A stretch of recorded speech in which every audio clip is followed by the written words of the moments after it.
ഷിരൂർ മണ്ണിടിച്ചിലിൽ മരണപ്പെട്ട അർജുന്റെ കുടുംബത്തിനു നേരെയുണ്ടായ സൈബർ ആക്രമണം സംബന്ധിച്ച് കുടുംബം നൽകിയ പരാതിയിൽ ലോറിയുടമ മനാഫിനെതിരെ പോലീസ് കേസെടുത്തിരിക്കുകയാണ്. അർജുനെ വീണ്ടെടുക്കാനുള്ള സമ്മർദ്ദങ്ങളും പരിശ്രമങ്ങളുമായി 71 ദിവസം ഷിരൂരിൽ ഗംഗാവാലിയുടെ തീരത്ത് പ്രാർത്ഥനയോടെ കാത്തിരുന്ന മനാഫിദ കോടതി കയറുകയാണ്. ലോകമെങ്ങുമുള്ള മലയാളികൾ മാതൃകാ പ്രവർത്തനം എന്ന് അഭിനന്ദിച്ച മനാഫിന് ഇനി ജയിലിലും കഴിയേണ്ടി വരുമോ എന്നുള്ളതാണ് പ്രസക്തമായ ചോദ്യം. സമൂഹ മാധ്യമങ്ങളിൽ മനാഫിനെ അനുകൂലിച്ചുകൊണ്ടുള്ള പോസ്റ്റുകളും കമന്റുകളും നിറയുകയാണ്.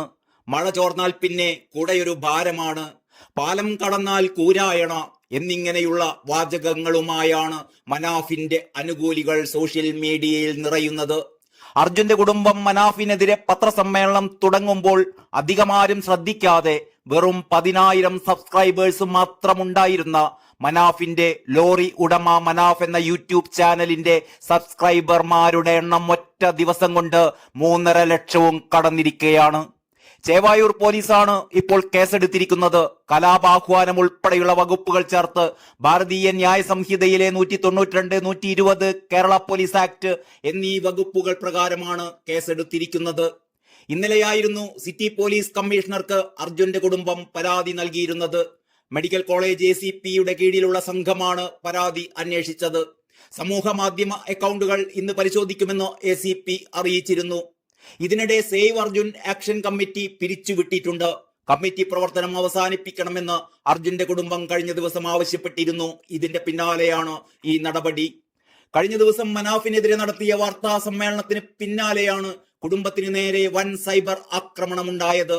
മനാഫ് തങ്ങളെ വൈകാരികമായി മാർക്കറ്റ് ചെയ്യുകയാണ് എന്നായിരുന്നു കഴിഞ്ഞ ദിവസം അർജുന്റെ സഹോദരി ഭർത്താവ് ജിതിൻ ആരോപിച്ചിരുന്നത്. മനാഫ് മാധ്യമങ്ങൾക്ക് മുമ്പിൽ കള്ളം പറയുകയാണ് എന്നും ഫണ്ട് സ്വരൂപിക്കുന്നതുമായി ബന്ധപ്പെട്ട് ആളുകളെ കബളിപ്പിക്കുകയാണ് എന്നുമൊക്കെ അദ്ദേഹം പറഞ്ഞിരുന്നു. പൊതുജനങ്ങളാരും മനാഫിന് പണം നൽകരുത് എന്നും തങ്ങളത് സ്വീകരിക്കുന്നില്ലെന്നും കുടുംബം വ്യക്തമാക്കിയിരുന്നു. യൂട്യൂബ് ചാനലുകളിൽ നിന്നും ആക്ഷേപം നേരിടുന്നതായും കുടുംബം ആരോപിച്ചിരുന്നു. പല ആളുകളും കുടുംബത്തിന്റെ വൈകാരികതയെ മാർക്കറ്റ് ചെയ്യുകയാണ്.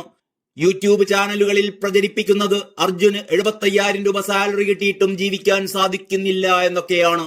ഇതുവരെ അർജുന് 75,000 രൂപയൊന്നും സാലറി കിട്ടിയിട്ടില്ല. അർജുന്റെ പണമെടുത്ത് ജീവിക്കുന്ന സഹോദരിമാരും സഹോദരന്മാരും തുടങ്ങി ആക്ഷേപങ്ങൾ നേരിടുന്നു.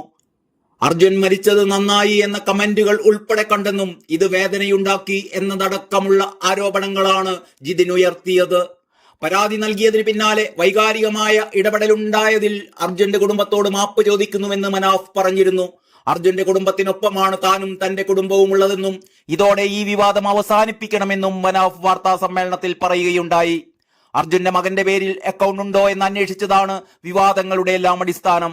അർജുന്റെ കുടുംബത്തെ വേദനിപ്പിച്ചുവെങ്കിൽ മാപ്പ് ചോദിക്കുന്നു. അർജുന്റെ കുടുംബമായാലും തങ്ങളായാലും ഉത്തരവാദിത്വത്തോടെയാണ് പെരുമാറേണ്ടത്. മാധ്യമപ്രവർത്തകരുടെ നിർദ്ദേശപ്രകാരമാണ് താൻ യൂട്യൂബ് ചാനൽ തുടങ്ങിയത്. ദൗത്യത്തിന്റെ വിവരങ്ങൾ പലതും പങ്കുവച്ചത് ഈ യൂട്യൂബ് ചാനലിലൂടെയാണ്. യൂട്യൂബ് ചാനലിൽ നിന്ന് സാമ്പത്തിക നേട്ടമൊന്നും ഉണ്ടാക്കിയിട്ടില്ല.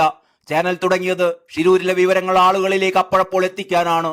മാൽപേയുമായി ചേർന്ന് നാടകം കളിച്ചു എന്ന് പറയുന്നവരോട് മറുപടിയില്ലെന്നും മനാഫ് പറഞ്ഞിരുന്നു.